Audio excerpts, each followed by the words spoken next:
بہرحال نوٹ کر لیجئے، عالم عرب جا چکا، کوئی دن کی بات ہے، میں سنسنی پیدا نہیں کرنا چاہتا، لیکن حالات اور واقعات سے نگاہیں بند کرنا بھی کوئی دانش مندی کی بات نہیں ہے۔ یہ ایودھیا کی مسجد شہید کی گئی، ابھی یہ ایک بہت بڑا مزار جو ہے شہید کیا گیا، اس کے ساتھ کئی مسجدیں شہید کی گئی۔ یہ سب کیا ہے؟ یہ مسلمانوں کی نفس دیکھی جا رہی ہے کہ کوئی غیرت اور حمیت نام کی کوئی شے باقی ہے؟ جیسے علامہ اقبال نے وہ نظم لکھی تھی، عبد القادر روہیلا بڑا ظالم جفاجو کینہ پرور تھا، لیکن یہ کہ اس نے جو ایک ٹیسٹ لیا تھا کہ وہ جو عورتیں ہیں تیموری خاندان کی، ان میں کوئی رمق رہ گئی ہے؟ معلوم ہوا کہ نہیں، کہ غیرت نام تھا جس کا، گئی تیمور کے گھر سے، ختم، غیرت نکل گئی۔ اسی طرح ایودھیا کی مسجد، اب شرار شریف، اور یہ کوئی دن کی بات ہے کہ اب مسجد اقصی کا نمبر آیا کہ آیا، اس کے لیے پوری تیاریاں ہو چکی ہیں۔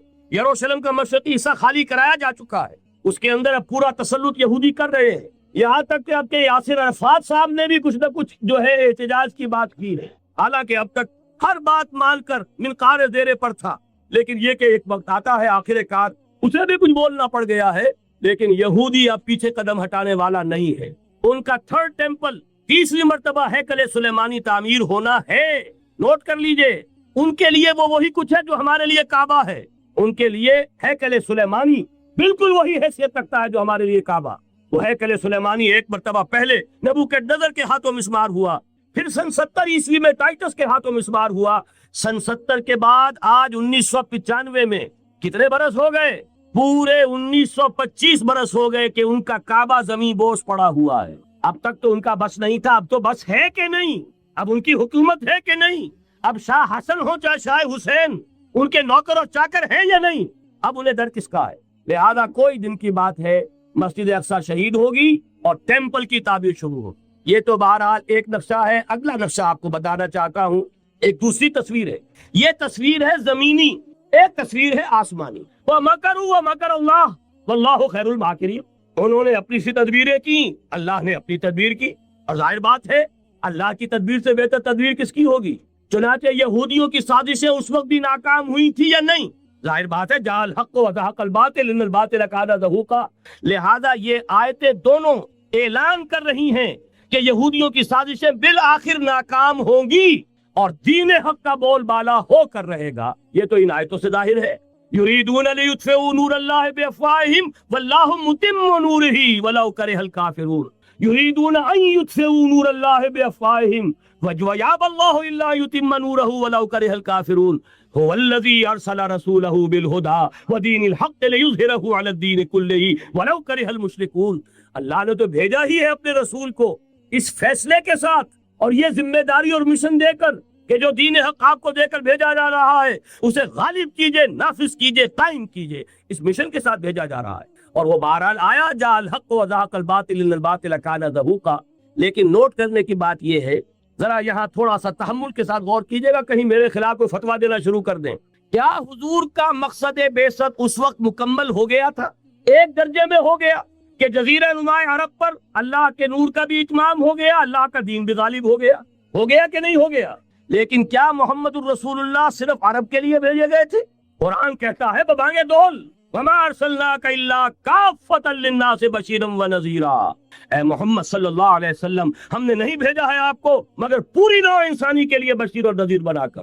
تو جان لیجئے کہ یہ مقصد بعثت محمدی صلی اللہ علیہ وسلم بتمام و کمال اس وقت پورا ہوگا جب کل عالم انسانیت پر، کل روح ارضی پر اللہ کا دین اسی طرح غالب ہو جائے گا جس طرح کہ محمد الرسول اللہ والذین معہ صلی اللہ علیہ وسلم ورضی اللہ تعالی عنہم اجمعین، ان کے ہاتھوں سے، ان کے ایثار سے، ان کی قربانیوں سے، جن کا نقشہ آپ کے سامنے مولانا کھینچ چکے ہیں، ان کے ایثار، ان کی قربانیاں، ان کی محنت، ان کی جفاکشی، ان کی سرفروشی، ان کے جان تن من دھن لگا دینے کے نتیجے میں جیسے اس وقت غالب ہوا تھا، کل روح ارضی پر غالب ہوگا، تب کہیں جا کر مقصد بعثت محمدی مکمل ہوگا۔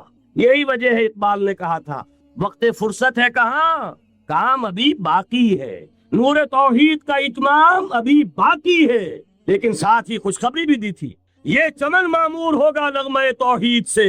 آئے گا وہ دور، یہ چمن معمور ہوگا نغمہ توحید سے، لازماً آ کر رہے گا۔ لہذا اب اس کے درمیان جو یہ فصل ہے اس کو سوچئے، لیکن میں اس سے پہلے ذرا وہ حدیثیں کہ جن میں حضور کی سری پیشن گوئیاں آئی ہیں، بڑی تیزی کے ساتھ آپ کو سنا دینا چاہتا ہوں۔ اور اس کی وجہ کیا ہے؟ یہ زمینی حالات جنہیں میں نے کہا تھا انہیں دیکھیں، ظاہر بات ہے کبوتر کی طرح آنکھیں بند کر دے گا تو فائدہ نہیں، حقیقت کو دیکھنا پڑے گا۔ حقیقت کو دیکھتے ہیں تو دل بیٹھ جاتا ہے، مایوسی کے اندھیارے چھا جاتے ہیں، امید کی کوئی کرن کہیں نظر نہیں آتی۔ کہاں نظر آئے؟ مولانا نے کتنا عمدہ نقشہ کھینچا ہے، کہاں ہے وہ اسلام؟ مسلمان تو ہیں 1 ارب سے زیادہ ہیں، لیکن کوئی پوچھے 1 انچ زمین دکھاؤ جہاں اسلام تم نے نافذ کیا، تو وہاں ہمارے ہاتھوں کے طوطے اڑ جائیں گے۔ نتیجہ یہ ہے کہ حالات تو زمینی جو ہے وہ ہے مایوس کن۔ اس میں ظاہر بات ہے کہ امید کا دامن تھامنے کے لیے ہمیں کوئی چیز چاہیے، اور وہ چیز ہے جو محمد عربی صلی اللہ علیہ وسلم اپنی خوشخبریوں کی شکل میں دے کر گئے۔ آپ نے اپنے دور سے لے کر قیامت تک 5 دور گنوا دیے۔ تکون النبوۃ فیکم ما شاء اللہ ان تکون ثم يرفع الله اذا شاء يرفعها ثم تكون خلافتنا منهاج النبوة ثم تكون ملكا عاضا ثم تكون ملكا جبريا ثم تكون خلافة على منهاج النبوة۔ یہ طویل حدیث کا میں نے صرف خلاصہ سنایا ہے آپ کو۔ مسند احمد ابن حنبل کی روایت ہے، حضرت نعمان ابن بشیر راوی ہے رضی اللہ تعالی عنہ۔ پہلا دور دور نبوت، دوسرا دور دور خلافت علی منہاج النبوہ، نبوت کے نقش قدم پر خلافت جسے ہم خلافت راشدہ کہتے ہیں۔ تیسرا دور مسلمانوں کی حکومتیں، لیکن وہ ملوکیت کا دور، ملکن عاضن، اور ان میں ظاہر بات ہے کہ عاضن بھی تھی، جہاں ان میں خوبیاں تھیں وہاں برائیاں بھی تھیں۔ وہی حجاج ابن یوسف جس نے ایک مسلمان لڑکی کے خط کے اوپر فوج بھیجی ہے، وہی حجاج ابن یوسف ہے کہ سینکڑوں تابعین کے سر اس نے قلم کرائے ہیں، وہی حجاج ابن یوسف۔ وہی خلیفہ کہ جس نے فوج کشی کی اجازت دی تھی سندھ پر، وہی خلیفہ ہے جس نے بلا کر محمد ابن قاسم کو شہید کیا ہے۔ کہ یہ پاپولر ہوتا چلا جا رہا ہے، ملوکیت کے لیے تو اس سے بڑا خطرہ اور کوئی نہیں، اس لیے کہ سندھ کے ہندوؤں نے ان کے بت بنا لیے تھے۔ یہ نوجوان در جوانی توبہ کردن سیوائے پیغمبریس، یہ نوجوان اور اتنا نیک اور پارسا ان کے بت بنا کر مندروں میں رکھ دیے گئے۔ اندیشہ ہو گیا کہ یہ تو پاپولر ہو گیا تو ہمارے خلاف بغاوت کر دے گا، بلا کر شہید کر دیا گیا۔ بہرحال تیسرا دور تھا وہ ملکن عاضن، کچ کھنی ملوکیت۔ چوتھا دور تھا ملکن جبرین، غلامی کی ملوکیت۔ پہلے کم سے کم بادشاہ مسلمان نام کے تو تھے، اب تو ہم ملکہ برطانیہ کے زیر نگی تھے، تاج برطانیہ کے غلام تھے، کہیں ولندیزیوں کے غلام تھے، کہیں کسی اور کے غلام تھے، کہیں اطالویوں کے غلام تھے، کہیں فرانسیسیوں کے غلام تھے۔ یہ چوتھا دور نوٹ کر لیجئے، آدھا ختم ہو گیا، آدھا باقی ہے۔ براہ راست غلامی کا دور ختم ہو گیا، لیکن ریموٹ کنٹرول والی انہی کی غلامی اب بھی چل رہی ہے۔ فیصلہ وہی ہے جو مولانا کا تصویر یا امریکہ یا امریکہ یا امریکہ، وہی لوگ، وہی ذہن، وہی ان کی بود و باش، وہی ان کی معاشرت، وہی ان کی سوچ، وہی ان کے اقدار، وہی ان کے نظریات، وہی ان کی معاشیات، وہی ان کی معاشرت، ہر شے وہی ہے، صرف رنگ کا فرق ہے اور کچھ نہیں۔ نظام ابھی وہی ہے، چلانے والے بھی انہی کے پرستار ہیں، بلکہ ریموٹ کنٹرول سے وہی چلا رہے ہیں۔ وہ تو آپ کے بجٹ کا بھی فیصلہ کرتے ہیں، آپ کی الیکٹریسٹی کے ریٹس بھی معین کرتے ہیں۔ تو حال یہ ہے کہ ابھی وہ چوتھا دور ختم نہیں ہوا، فرق صرف یہ ہے کہ ڈائریکٹ کی بجائے ریموٹ کنٹرول ہے۔ لیکن حضور کی خوشخبری یہ ہے ثم تکون خلافت علی منہاج النبوہ، پھر ایک دور آئے گا خلافت علی منہاج النبوہ کا۔ یہ محمد رسول اللہ کی نوید ہے، وہ صادق المصدوق، وہ سچے ہیں، ان کی صداقت پر خدا اللہ گواہ ہے، لہذا وہ دور آ کر رہے گا، اس میں کسی بھی بندے مومن کے لیے کسی شک و شبے کی کوئی گنجائش۔ اگلی حدیث اگلی سنیے۔ اب جب یہ دور آئے گا تو عالمی ہوگا، جیو ورلڈ آرڈر نہیں ہوگا، جسٹ ورلڈ آرڈر ہوگا۔ یہ نیو ورلڈ آرڈر NWO، حقیقت میں جیو ورلڈ آرڈر ہے JWO، لیکن اسی کو بدلنا ہے جسٹ ورلڈ آرڈر آف اسلام، اور وہ گلوبل ہوگا۔ 2 حدیثوں کا تذکرہ کر دوں۔ حضرت ثوبان حضور کے ایک آزاد شدہ غلام تھے، وہ روایت کرتے ہیں، مسلم شریف کی روایت ہے، یہ صحیحین میں فرماتے ہیں کہ حضور نے ارشاد فرمایا ان اللہ زوالی الارض فرأیت مشارقها ومغاربها وان امتی سیبلغ ملکها ما سئل لی منها، رواہ مسلم رحمہ اللہ۔ حضور فرماتے ہیں اللہ تعالیٰ نے میرے لیے پوری زمین کو لپیٹ دیا، یہاں تک کہ میں نے اس کے سارے مشرق دیکھ لیے، سارے مغرب دیکھ لیے، اور سن لو مجھ سے، ٹیک اٹ فرام می، میری امت کی حکومت ان تمام علاقوں پر قائم ہو کر رہے گی جو مجھے زمین کو لپیٹ کر اور سکیڑ کر دکھا دیے گئے۔ گلوبل ہوگی کہ نہیں؟ دوسری حدیث سنیے، یہ پھر مسند احمد ابن حنبل کی ہے۔ حضرت مقداد ابن اسود رضی اللہ تعالی عنہ فرماتے ہیں حضور نے فرمایا لا يبقى على ظهر الارض بيت غبر ولا مدر الا ادخله الله كلمة الاسلام بعز عزیز وذل ذلیل اما یعزهم اللہ فیجعلهم من اہلها او یذلهم فیدونون لها. یہ ہے حدیث مسند احمد ابن حنبل کی. اور حضرت مقداد فرماتے پھر میں نے کہا اچھا تب تو ہو جائے گی وہی بات وَيَكُونُ الدِّينُ كُلُّهُ لِلَّهِ, دین کل کا کل اللہ کے لیے ہو جائے گا. حدیث کا ترجمہ یہ ہے کہ حضور نے فرمایا روئے زمین پر نہ کوئی اینٹ گارے کا بنا ہوا گھر رہے گا, نہ کوئی اونٹ کے بالوں کے بنے ہوئے کمبلوں کا خیمہ رہے گا جس میں اللہ تعالیٰ کلمہ اسلام کو داخل نہ کر دے. لیکن یہ داخلہ دو طریقے سے ہوگا, بعز عزیز وذل ذلیل, یا صاحب عزت کے اعزاز کے ساتھ یا کسی مغلوب کی مغلوبیت کے ساتھ. یعنی یا تو اللہ تعالیٰ ان کا اعزاز فرمائے گا اور وہ کلمہ اسلام کے خود قائل ہو جائیں گے. جب گھر والا خیمے والا اسلام لے آئے گا تو اسلام اس کے گھر میں داخل ہوگا, اس کو بھی عزت نصیب ہوگی. وَلِلَّهِ الْعِزَّةُ وَلِرَسُولِهِ وَلِلْمُؤْمِنِينَ, عزت تو حق ہے اللہ کا, اس کے رسول کا اور اہل ایمان کا. اور اگر وہ اسلام قبول نہیں کرے گا تو یؤتُ الْجِزْیَةَ عَنْ یَدٍ وَهُمْ صَاغِرُونَ, چھوٹے ہو کر رہنا پڑے گا, جزیہ دینا ہوگا, اسلام کی بالادستی قبول کرنی ہوگی. بتائیے اس کے بعد بھی کوئی شک ہے؟ یہ ہے آسمانی نقشہ. یہ اللہ فرما رہے وَاللَّهُ مُتِمُّ نُورِهِ وَيَأْبَى اللَّهُ إِلَّا يُتِمَّ نُورَهُ لِيُظْهِرَهُ عَلَى الدِّينِ كُلِّهِ وَلَوْ كَرِهَ الْمُشْرِكُونَ. یہ اللہ کا فیصلہ ہے. ادھر یریدون لیطفئوا ہے, یہ زمینی نقشہ ہے. اب شکل کیا ہے؟ اب میں آپ سے عرض کر دوں کہ ان دونوں کے مابین جو خلا نظر آ رہا ہے کوئی شخص یقین کے ساتھ نہیں کہہ سکتا کہ اب حالات کا کیا رخ ہوگا. اس لیے کہ ظاہر بات ہے قرآن مجید میں مستقبل کے بارے میں خود حضور سے کہلوایا گیا وَإِنْ أَدْرِي أَقَرِيبٌ أَمْ بَعِيدٌ مَا تُوعَدُونَ.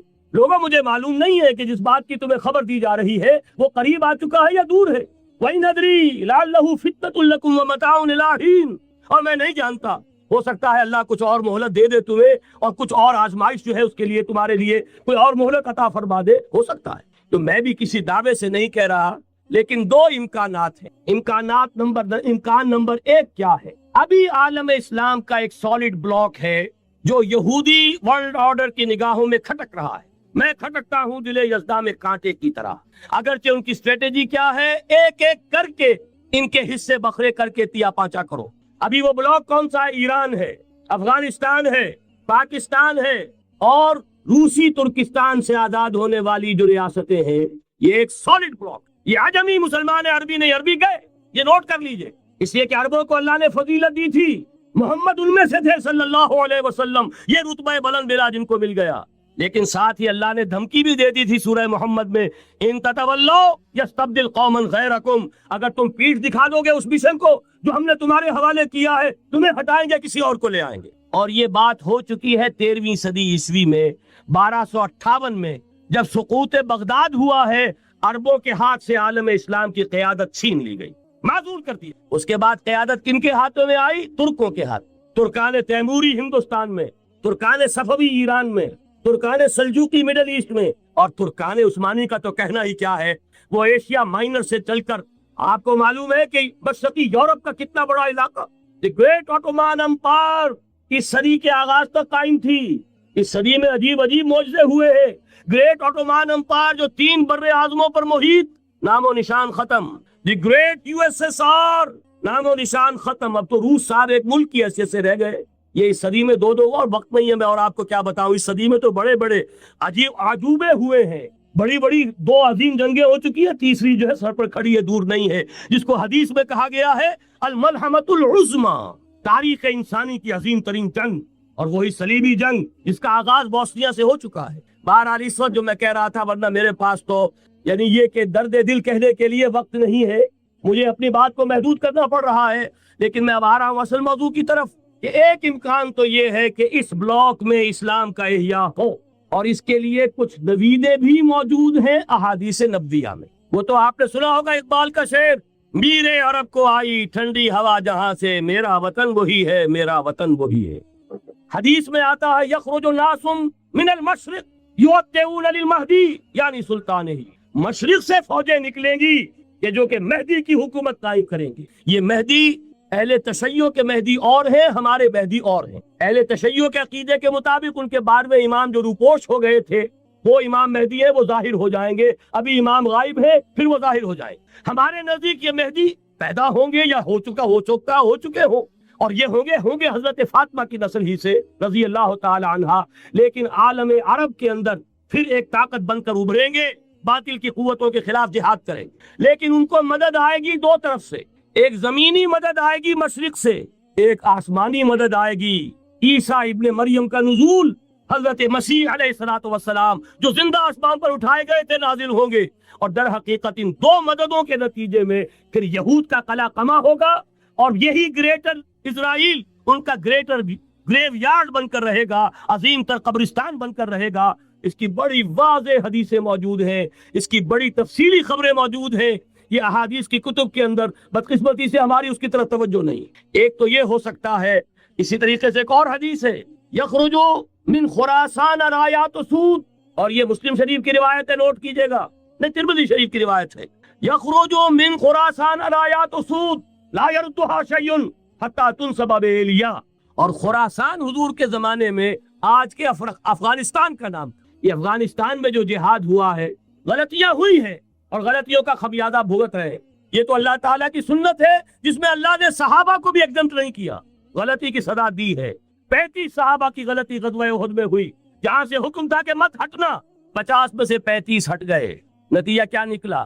فتح شکست میں بدل گئی، 70 صحابہ شہید ہو۔ اللہ تعالیٰ نے فرمایا وَلَقَدْ صَدَقَكُمُ اللَّهُ وَعْدَهُ إِذْ تَحُسُّونَهُم بِإِذْنِهِ حَتَّىٰ إِذَا فَشِلْتُمْ وَتَنَازَعْتُمْ فِي الْأَمْرِ وَعَصَيْتُم مِّن بَعْدِ مَا أَرَاكُم مَّا تُحِبُّونَ۔ مسلمانوں ہم سے گلہ نہیں کر سکتے، ہم نے اپنا وعدہ سچا کر دکھا دیا تھا جبکہ تم انہیں گاجر مولی کی طرح کاٹ رہے تھے، لیکن جب تم ڈھیلے پڑ گئے، تم نے ڈسپلن کو توڑا، تم نے اختلاف کیا، تو سزا دی ہم نے۔ تو اگر صحابہ کرام رضوان اللہ تعالی علیہم اجمعین خیر الناس بعد الانبیاء، پوری نوع انسانی کے اندر انبیاء کے بعد بلند ترین انسان، اگر ان کی بھی غلطی کا خمیازہ جو ہے اللہ نے چکھایا، کیوں چکھایا؟ ضروری تھا، آئندہ کے لیے سبق ہو جائے، یہ وَلِيُمَحِّصَ مَا فِي قُلُوبِكُمْ، تاکہ تمہارے دلوں کے اندر اگر کہیں کوئی کھوٹ ہے اور پاک کر دیں ہم۔ اس لیے بہرحال غلطیاں ہوئی ہیں افغانستان میں، ایک امام کے ساتھ بیعت نہیں تھی، بلکہ بدقسمتی اور پڑھ کر یہ ہے بیعت کر کے توڑ دی۔ عبد الرسول سیاد صاحب کے ہاتھ پر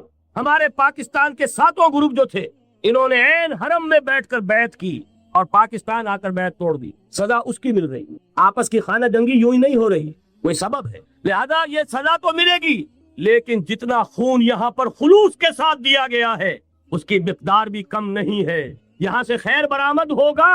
اور دوسری بات اپنے بارے میں نوٹ کر لیجئے، یہ پاکستان، بچا کھچا Pakistan, what remains of Pakistan, یہ اصل میں ہے کیا؟ مولانا بہت خوبصورت انداز میں فرما رہے تھے، یہ 313 نہیں تھے، اسلام تھا۔ اسی طرح نوٹ کیجئے، پاکستان نہیں ہے، 4 صدیوں کی تجدیدی مساعی کا حاصل۔ آپ نے کبھی نوٹ کیا ختم نبوت کے بعد اب سب سے اونچا منصب کس کا ہے؟ مجددین۔ سنن ابی داؤد کی روایت، ان اللہ یبعث فی هذه الامہ علی راس کل 100 عام من یجدد لها دینہا۔ اور نوٹ کیجئے، کوئی بات ہے، 1000 برس تک سارے مجدد عالم عرب میں پیدا ہوئے، جیسے ہی دوسرا 1000 سال شروع ہوا، الف ثانی کا مجدد اعظم شیخ احمد سرہندی کہاں تھا؟ صنم خانہ ہند میں حاضر ہوا میں شیخ مجدد کی لحد پر، وہ خاک کے ہے زیر فلک مطلع انوار، گردن نہ جھکی جس کی جہانگیر کے آگے، جس کے نفس کرم سے ہے گرمی آرات۔ وہ پھر 12ویں صدی کا مجدد اعظم امام الہند شاہ ولی اللہ دہلوی، 13ویں صدی کا مجدد اعظم سید احمد بریلوی، اس کے خون کا امین اور اس کے ساتھ کے شہداء کے خون کا امین، ان کے جسموں کا امین آپ کا خطہ ہزارہ، آپ کا خطہ سوات، اس میں ان کی جانیں ہیں جو دی گئی ہیں۔ اور وہ نہایت میں آپ سے عرض کر دوں، دور صحابہ کے بعد اتنا خالص اسلامی جہاد پوری مسلمان تاریخ میں نہیں ملے گا جتنا وہ تحریک شہیدین کا۔ 14ویں صدی ہجری میں شیخ الہند جیسا مجاہد اعظم کہ انگریز نے گرفتار کر کے قید بھی کیا ہے، تو کہاں ہندوستان میں نہیں، کہاں جزیرہ سائرس، کیا نام تھا؟ مالٹا، جزیرہ مالٹا بحر روم میں۔ اقبال کے نفس سے ہے لالے کی آگ تیز، ایسے غزل سرا کو چمن سے نکال دو، کہیں ہندوستان کی کسی جیل میں ہوا تو شاید اس کے نفس کی گرمی ہی سے کوئی حرارت پیدا ہو جائے۔ اور اسی صدی میں 14ویں صدی ہجری میں اقبال جیسا مفکر، اسی 14ویں صدی ہجری میں مودودی جیسا مصنف، اسی 14ویں صدی ہجری میں مولانا الیاس جیسا مبلغ رحمہم اللہ، عظیم شخصیتیں۔ آج پورے عالم اسلام میں آپ کو تبلیغی دوست ملیں گے۔ یہ کہاں سے شروع ہوئی تحریک؟ دہلی کی ایک چھوٹی سی مسجد سے، وہ مسجد بنگلے والی اب تو بڑی عالیشان ہو گئی ہے، جب وہاں شروع ہوا تھا کام بڑی چھوٹی سی۔ یہ سارے کام یہاں کیوں ہوئے؟ پورا عالم اسلام آزاد ہوا، کہیں نعرہ اسلام کا نہیں لگا، کہیں عرب قومیت پر، کہیں کسی اور عصبیت پر تحریکیں چلی ہیں، صرف تحریک پاکستان تھی کہ پاکستان کا مطلب کیا؟ لا الہ الا اللہ۔ کوئی سبب ہے کہ یہاں قرارداد مقاصد پاس ہوئی، حاکمیت اللہ کی ہے کہ اکبر نام لیتا ہے خدا کا اس زمانے میں۔ یہ سارا ماضی سامنے رکھیے اور حضور کی دی ہوئی پیشن گوئیوں کا مستقبل سامنے رکھیے، ان دونوں سے ثابت ہوتا ہے اس خطے ارضی سے کچھ ہونا ہے۔ اگرچہ بھٹکے ہوئے ہیں لیکن کبھی بھولی ہوئی منزل بھی یاد آتی ہے راہی کو، اور بھٹکے ہوئے آہو کو پھر سوئے حرم لے چل، اس کی ضرورت ہے۔ مسلمان کو پھر اس کا مقصد یاد دلایا جائے۔ پاکستان اس لیے نہیں بنایا گیا تھا کہ ہمارے ہاں کانٹے اور برلے نہیں تھے تو ہمارے پاس اس کے بھی باپ وجود میں آ جائیں، اس لیے تو نہیں بنایا گیا تھا۔ پاکستان اس لیے نہیں بنایا گیا تھا کہ جاگیرداروں کی جاگیرداریاں محفوظ ہو جائیں، پاکستان اس لیے تو نہیں بنایا گیا تھا۔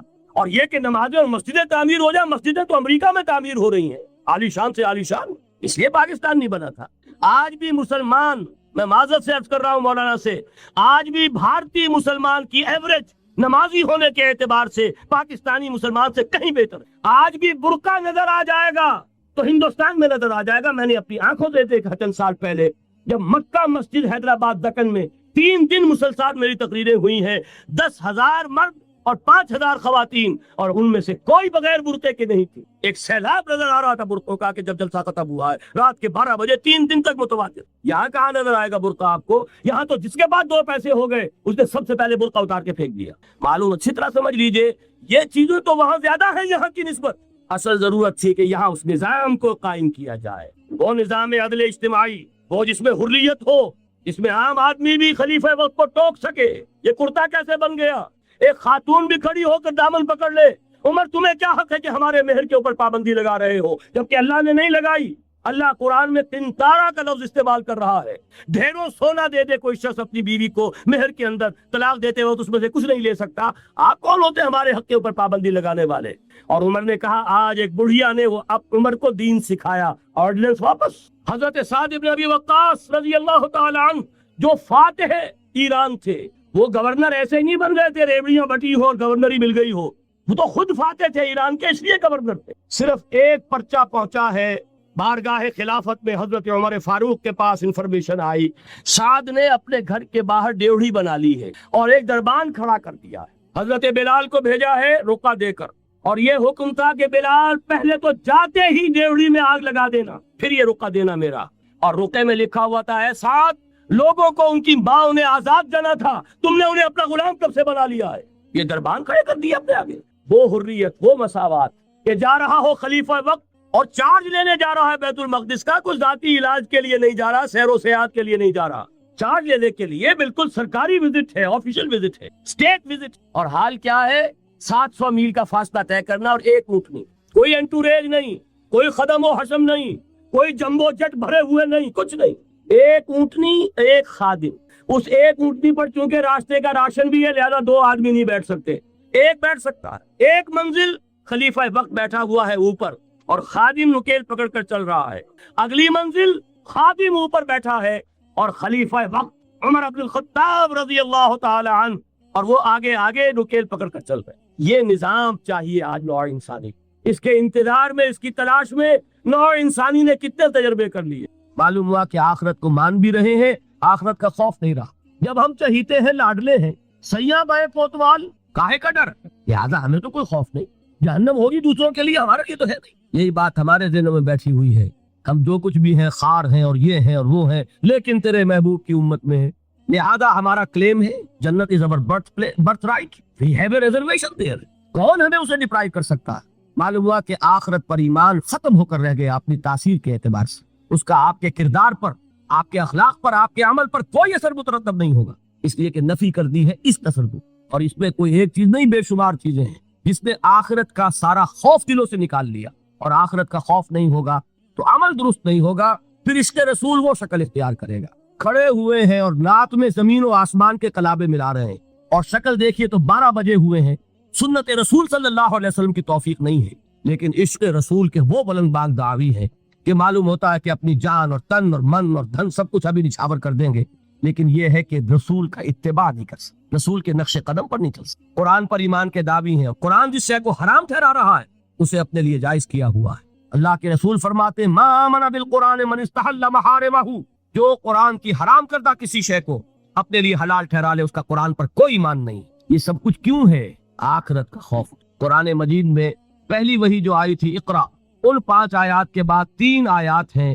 کاش کہ کوئی، جو میں نے آپ کو پہلے بتایا اس فلسفی کا نام جس نے 2 کتابیں لکھی کانٹ، کاش کہ کوئی اسے یہ 3 آیات پڑھا دیتا۔ اقبال نے کہا تھا نا نیٹشے کے بارے میں، اگر ہوتا وہ مجذوب فرنگی اس زمانے میں تو اقبال اس کو سمجھاتا مقام کبریا کیا ہے۔ اگر کانٹ کہیں ہوتا اور اسے یہ 3 آیات کوئی پڑھا دیتا، کلا ان الانسان لیطغی، انسان میں بغاوت، سرکشی، تعدی، ظلم یہ پیدا ہو ہی جاتا ہے، دست درازی کر بیٹھتا ہے، دوسروں کا حق مار بیٹھتا ہے۔ کیوں؟